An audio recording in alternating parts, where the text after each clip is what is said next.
I'm Ms. Garcia, from a kindergarten teacher from West Island. And today I want to review an important concept that we need to know about compose. Because we need to know this concept before going to adding or subtracting.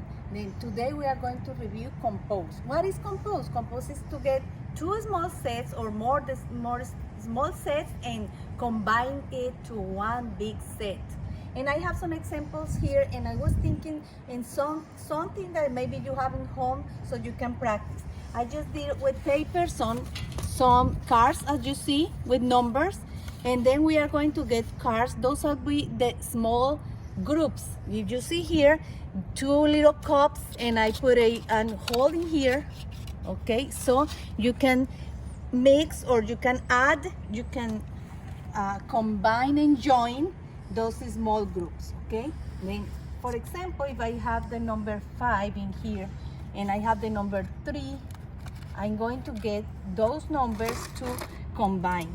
If I got 5 here, 1, 2, 3, 4, 5, and I get 3 in here, 1, 2, 3, I'm going to have a big group. What is the big group in here? But the most important thing is that we can represent the composing action in a sentence. And what would be the sentence? Say you have 5 and 3. You can say that 5 and 3 is, count with me, 1, 2, 3, 4, 5, 6, 7, 8. Then you can say that 5 and 3 is 8.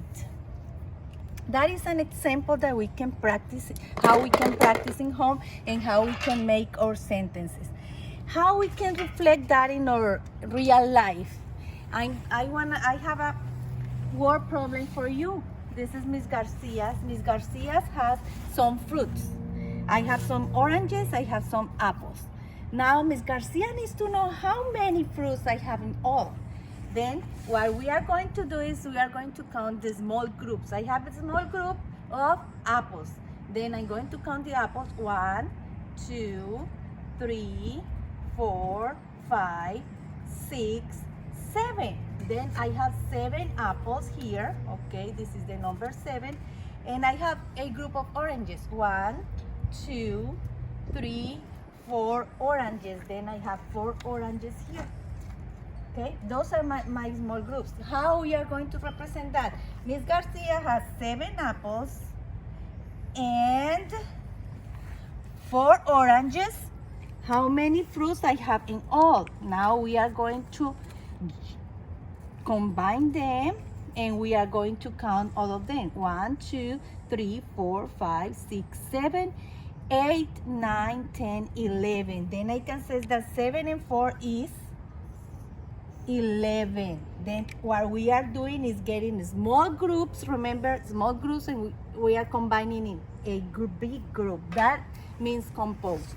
I have another problem here. Listen, I found many soccer balls here, and those are my husband's soccer balls, and those are my son's soccer balls.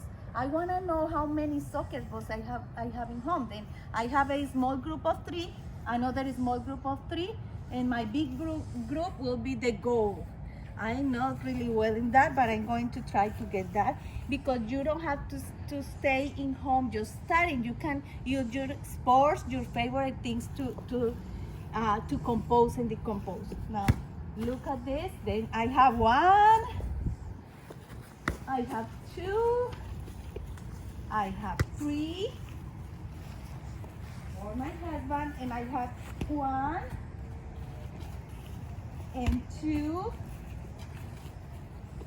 and 3 of my son. How we are going to represent that in the sentences? We are going to say that 3 and 3 is 6. I hope this helped you to practice in home, because you can practice with real life things, with things that you have in home or your favorite sports. And next time we are going to review decompose. Remember, I can compose numbers by getting small sets to combine that in a big set. Thank you. See you next time.